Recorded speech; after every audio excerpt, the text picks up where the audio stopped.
welcome to The Leading Edge, Conversations with Saskatoon's Leaders. Hi, my name is Dave Hagel and I'm your host. The focus of this show is on leadership. What is it? How does it work? What makes a leader tick? What are some of the challenges that leaders face? What are some of the advantages of being a leader? To explore these questions, I've invited leaders from Saskatoon to participate in the show. They come from a wide variety of backgrounds and professions. Some come from the private, public, and not-for-profit sectors. Others come from the entertainment industry and the sports world. Yet others come from no organization. They have demonstrated leadership in their personal lives. If you're aspiring to be a leader, stay tuned. I hope you'll find the show provoking and interesting and informative.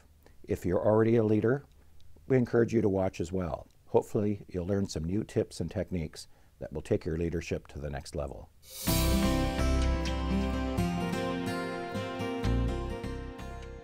My guest began her career 21 years ago as a special education instructor, and in 2000 became the executive director of Big Brothers Big Sisters in Lloydminster, and then became the executive director of Calgary Reads, and in 2007 became the executive director of SARC and SARCAN.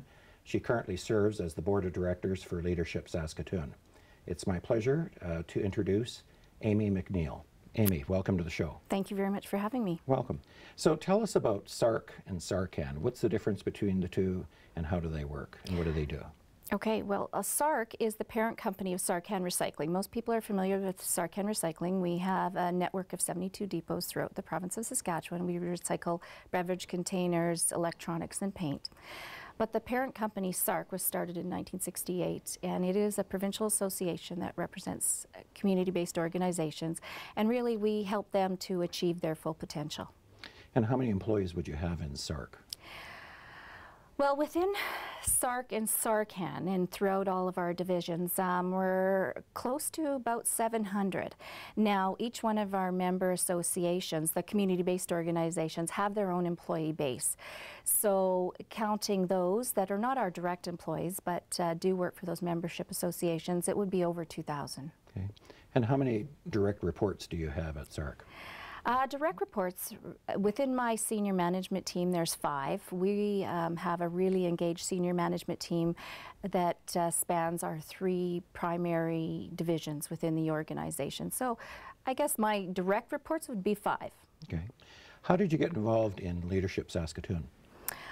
I became interested in Leadership Calgary when I lived in Calgary, and then decided to take the great opportunity with SARC and SARCAN Recycling, and was curious whether or not something existed that was similar to Leadership Calgary right here.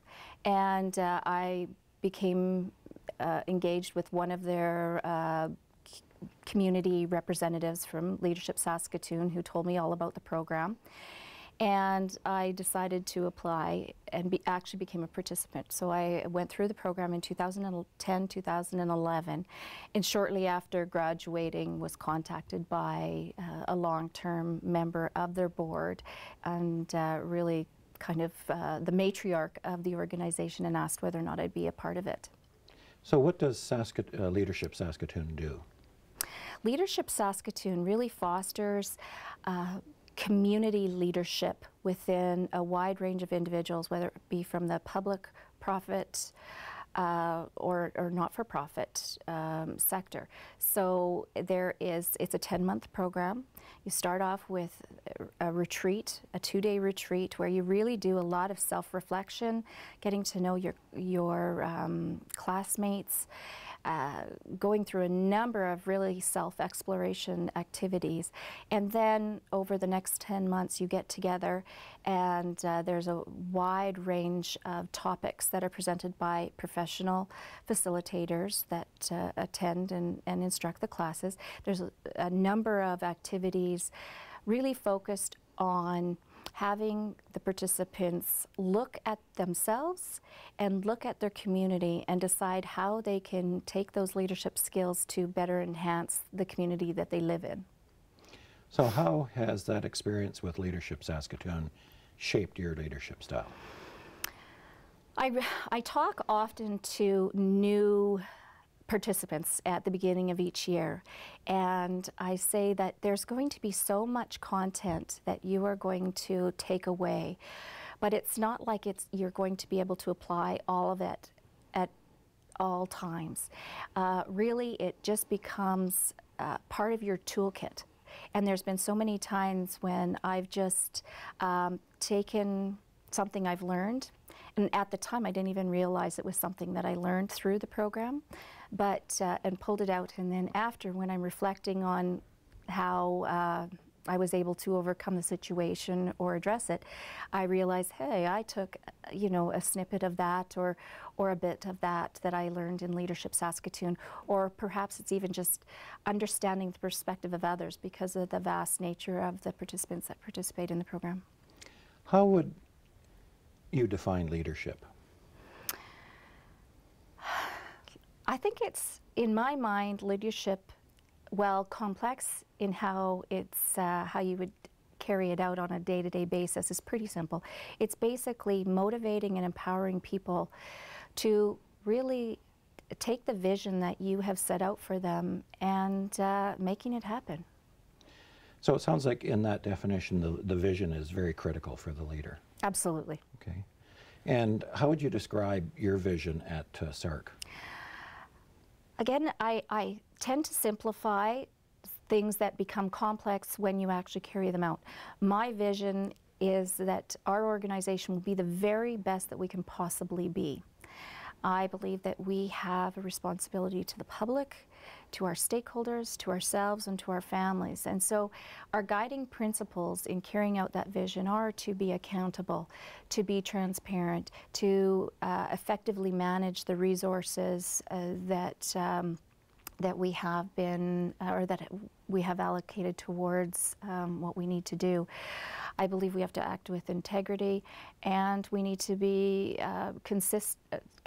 continuously committed to improvement, and ultimately that will help propel us towards our advancement towards excellence. So it's one thing to have a vision and know where you're going, but how do you get the rest of the team to buy into that vision? It doesn't just come from me. Really, I have a vision whenever I come into an organization, whether it be something I volunteer for or in my work life. And that vision is something that I think can carry forward, whether it's in your day-to-day life or whether it's in your job, and that is to be the very best that you can be or the organization can be. It's up to all of the team players to really define what that's going to look like. And so I see that my vision can really act as a roadmap, but the people who are on that team act as the vehicles to really achieve it. So you give them enough latitude to decide what the best you're going to be looks like. That's critical. Trusting the people, having the right people in place, and then trusting the people to get the job done is essential to making it happen. And also not just having the right people at the place, but having them understand and care about the vision and want to be responsible for it and take responsibility for the ultimate outcome. You talked about trust. How do you go about building trust? Because sometimes it's difficult to say, okay, I want people to do this and I trust they're going to do it. Some do, some don't. So how do you go about building trust? Well, I'll give you an example. When I joined the organization, not that it wasn't a trusting organization, but there was a bit of segregation, and we had multiple priorities. We have various divisions with very unique tasks that they have to accomplish. And so there was that segregation. What I challenged them to do right out front was to kind of step out of their comfort zone. And we've talked before in the past about some of the activities that I had taken them through, and I continue to take them through those 7 years in. And it has built a continual level of trust, not just from me to them, but them to me and amongst their peers. We have been able to show somewhat of our own vulnerability when we're going through it, but we also know that it's each and every one of the people at the table who have unique perspectives, diverse backgrounds that enable us to accomplish what we do. So it is by creating a culture of trust and respect and knowing that it takes all of us to get the job done. And we are not cookie cutters. Everyone looks different, acts different, has a different perspective, and that's what makes us work well. Mm-hmm. And that's also one of the challenges of leadership, is dealing with people that are all different. Absolutely. You know, the fact that we're not all cookie cutters. I think it would be easier in the short term to have people that think like you and like-minded people that all react to the same situation in the same way. But at the end of the day, I don't think you get a quality product. Mm-hmm. So that can also be difficult, though, when you're managing all those diverse personalities and styles. Most definitely.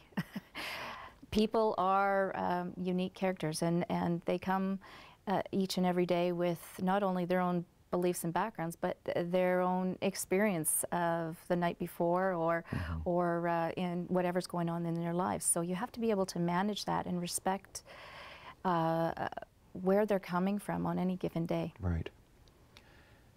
So what are the things about your leadership role that you enjoy the most?